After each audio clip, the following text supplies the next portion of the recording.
What's up? November 8th. Welcome to another episode of Stand Tall. We're in the Art of War, Chapter 2, Waging War. Verse 12.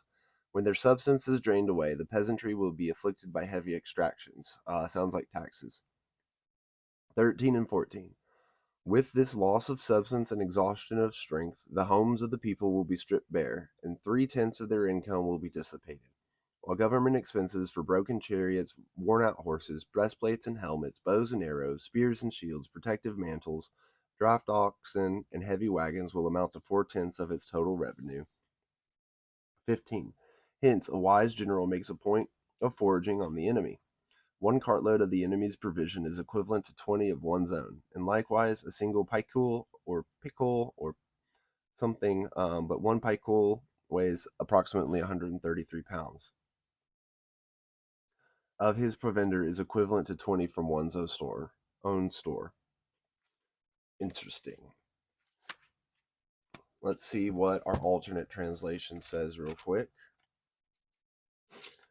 Master Sun says, therefore a wise general strives to feed off the enemy. Hold on, let's go back. Master Sun says, when resources are exhausted, then levies are made under pressure. So like wartime taxes, when power and resources are exhausted, then the homeland is drained. The common people are deprived of 70% of their budget, while the government's expenses for equivalent amount to 60% of its budget. Dumu says that if the military situation is not resolved and the army is not demobilized, levies become increasingly oppressive, resulting in exhaustion of the resources of the people so that they lose most of what they produce. Ho Yongchi says that the people are the basis of a country. Food is the heaven of the people. Those who rule over others should respect this. Mei Yaochen says that the common people provide goods, food, and labor for the use of the military, thus losing most of their own sustenance, while the government provides equipment for the use of the military, thus losing more than half of its budget. Therefore, taxes are used up, the army is worn out, and the populace is exhausted. When levies are oppressive and the people are impoverished, the country is drained. And then the next one, Master Sun says that a wise general strives to feed off the enemy. Each pound of food taken from the enemy is equivalent to 20 pounds you provide by yourself. And then Cao Cao and Zheng Yu basically say that it takes 20 pounds of provisions to deliver 1 pound of provisions to a distant army. If the terrain is rugged, it takes more than that. This is why an able general will always feed off the enemy. So, while like in warfare, that's very smart to do. And we can maybe try to draw a modern day equivalent of like in video games with like, loot boxes and things like that. And looting like in Skyrim or whatever, there's there's definitely that to see. But I think more or less the modern day equivalent would be letting hate, the enemy, like letting their anger or hate or whatever, let that fuel you. It's a lot more of a powerful fuel to use to propel you. And we're going to go over to the Daily Stoic, and we might find out that that might not be the best thing depending on what today's reading is. But you know, if we're in a position where our emotions do get a little out of control, and it's something revolving around that, use that as fuel, because that is much more stronger, as we all know. November 8th, from the Daily Stoic by Ryan Holiday and Stephen Hanselman. November 8th. Actors in a play. Remember that you are an actor in a play, playing a character according to the will of the playwright. If a short play, then it's short. If long, long. If he wishes you to play the beggar, play even that role well, just as you would if you were a cripple, a honcho, or an everyday person. For this is your duty, to perform well the character assigned to you. That selection belongs to another. Epictetus, in Curating 17. Marcus Aurelius didn't want to be emperor. He wasn't a politician who sought office, and he wasn't a true heir to the throne.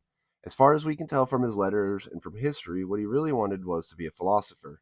But the powerful elite in Rome, including the Emperor Hadrian, saw something in him. Groomed for power, Marcus was adopted and put in line for the throne because they knew he could handle it. Meanwhile, Epictetus lived much of his life as a slave and was persecuted for his philosophical teachings. Both did quite a lot with the roles that they were assigned. Our station in life can be as random as a roll of the dice. Some of us are born into privilege, others into adversity. Sometimes we're given exactly the opportunities that we want, and other times we're given a lucky break. But to us, it feels like a burden. The Stoics remind us that whatever happens to us today or over the course of our lives, wherever we fall on the intellectual, social, or physical spectra, our job is not to complain or bemoan our plight, but to do the best we can to accept it and fulfill it. Is there still room for flexibility or ambition? Of course. The history of the stage is littered with stories of bit parts that turned into starring roles and indelible characters that were expanded into future adaptations. But even this begins with acceptance and understanding, and a desire to excel at what we have been assigned. I like that. I like that because even though, just like coming at you, even though you might feel like an NPC right now, that doesn't mean that you can't become a main character. That doesn't mean you can't just like be watching the intro cutscene of the NPC and then you dive in and become the main character, or you know, however you want to look at it. It's just as soon as you start taking more and more control of your life, the better and better your outcomes are going to be.